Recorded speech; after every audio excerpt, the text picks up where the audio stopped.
the majority of the next position is the fact that they make one hand or two hands. The commitment that they're going to need to stop two hands is still going to leave the position open. Right. As far as that's concerned. So I'm saying, so really when they respond to your hand, they're making openings for them. Yeah. Cells for you to get in. So what I'm saying is the majority of situations, just drop your hands. The majority of situations with this, the highest percentage on the street, defending myself, most people won't be able to stop that. I would say even to the point of getting into about 95% of people will not be able to stop that. Yeah. The next percentage will only be a couple of percent will be able to get that up, which is then that. So I'm probably getting into about 99% of people will not be able to stop that one. Right. Which then would mean I'd be coming into a different technique this way. Right. That will cause some panic. Leave the arms down. So I'm talking about 95% of the situation. This one will make it, this will come in, this will come in, this will come in. The next few percent, so up to 99%, will one arm get up and then we're into there. Right. Getting into a few decimal points of the situation, I get into there, then we'll be into there. Right. Now we're getting 99.9%, it'll be into there, to stop there, to come down to there, to there, to there, to there, to there. So we're constantly working down this percentage factor. Right. So the people who can then stop is 1, 2, 3, 4, 5, 6 techniques is going to be minimized all the way down as a percentage success. So just because of say 0.001% of people may be able to stop this, then that, then that, then that, then that. When we're thinking down, so I'm allowing you to respond and you to think and you to do with whatever. Why should I stop doing that when in 95% of the situations it will land? And if you get a contract on it and you do that, you just break through, yeah. That's it. So 99% of the time, 95% of the time, that one will hit. 99% of the time, that one will hit. 99.9% of the time, that one will, or that one, or that one, or that one, or whatever. I don't know, it depends. If you come into a punch, I'm into a situation now where I can deal with that. Percentage-wise, I can do certain things. Yeah. The majority of the percentage situation, punch comes in, I can just deal with it like that. Right. Punch comes in, I can just come across like that. 95% of the time. Yeah. So you use it as your advantage in a way. So what I'm saying is, basic techniques deal with basic situations. On the street, you're going to be faced with basic situations 95% of the time. 95% just means 1 in 20. 1 in 20 people will not know what they're doing. Okay, we'll drop it down to 90%. 1 in 10 people fighting on the street don't know what they're doing. Right. They'll throw things out this way, so you're coming into them. Right. They won't know what they're doing. Somebody comes in this way, they're not going to be able to do that. Right? They're not going to be able to react that way. They're not going to know what to do. No, they won't be used to that kind of reaction or aware of it. So what we're looking at percentage success. Now, what I believe in the fact that you've got to be able to cover that, so you've got a success rate, 95%. Alright, cover and attack. 99%.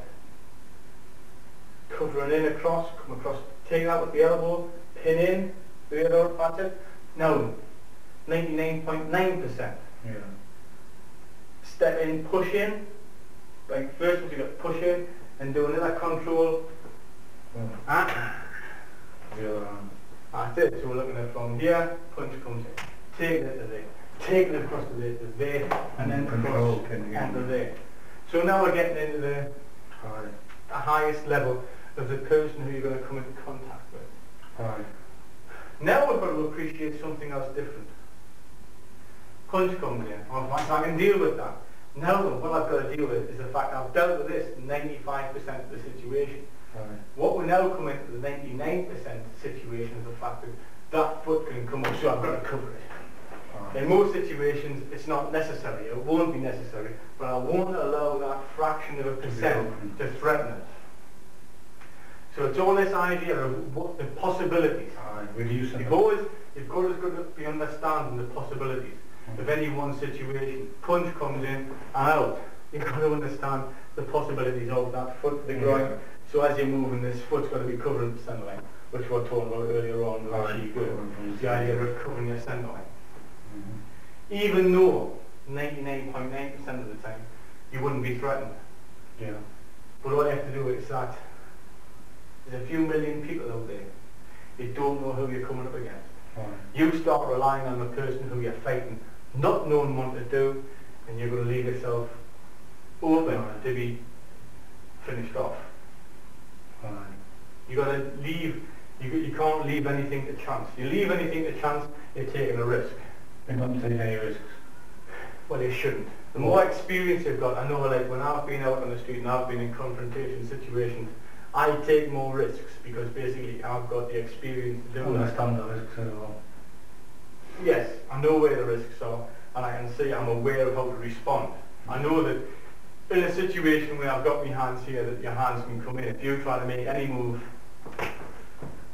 I can take that position. Then I can come in. I'm aware of that. Using my peripheral vision, I'm aware of the whole of your body, arm from that. So if a foot comes up, I'm changing. I mean, I'm not going to be standing around. I'm waiting for you to give a signal. If you don't give a signal, I'm confident at this range to not hit you, to allow you to calm down. If you don't calm down, if you make a commitment to hit us, so when a punch comes in, I'm going to be in. I'm going to be offering covering and then chasing it. I'm going to be doing that. That depends on your experience level, that depends on how confident you are to be able to deal with the situation. But you've got to do the same thing though. In the same situation, you've got to be doing the same technique.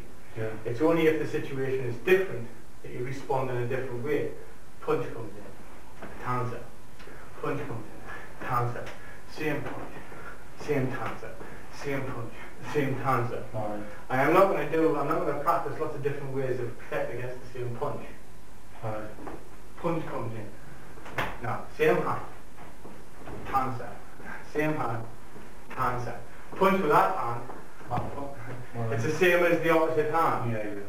But with it on this angle, if my hand's here, it's that. If it's the right hand, it's that.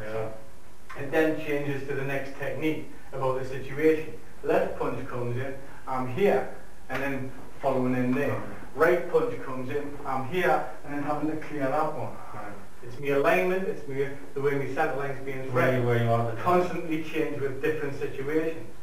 Punch comes in, I'm off, changing, nothing's coming in, I'm in. There was contact with leg, arm and body at the same time. So you stood there, I shifted off, you didn't move. Right? You didn't move. I perceived a threat. I covered my centre line. I attacked in, hit the points that I was going for. There was no threat, so I didn't actually go for anything serious. It was a push on the neck, a push on the elbow, and a push on the knee. But you still respond. I thought you were coming at it. If you think something's coming, if it's a feint, you go. You can always apologise afterwards. It's too late. Because some people are fast. And often that sort of thing coming out, you're going to be going back. Then the guy's coming in, he's coming in. You can't tell. You don't know. So the first instance that you see something, you've got to start moving. You're in a fight. It started. It started already. As soon as you know it started, get in, do something to change, control, and contact. But you still go through the simple sequence, the basic sequence of asking, of controlling before contacting, and covering centre line. Still the same sequence, because the techniques, although the techniques mightn't work in Tjwc, it's only because the other person's got experience. You're not likely to come up against that experience in real life. So you don't want to get too... But you train for the experience. That's it. You've got to train for the highest level. Then you're protecting yourself at the highest level. Yeah. But it means if you keep going through the basics, you come up against somebody who is at a basic level, you hit them quick. Yeah. So you go through your sequence to get So you that. go for the basic first. So your potential is 95% out of your basics. Yeah. How you use it. So you take it out, and then the earlier you can take it out, the less chance they've got to hit you. Yeah. You don't mess about. You don't sort of do this type of thing. Hoping to get that. Well, that's what I was after. So I could get it here. Aye. But why miss out on that? Aye. And you're halfway there when your arm comes up. This is what you've got to look for. So again, it's the appreciation of looking for something. And it's only because the situation's changed, then I change. The situation's changed, so I change. The situation changes, so I change. Yeah. You blend into the change and whatever's happening, carry on.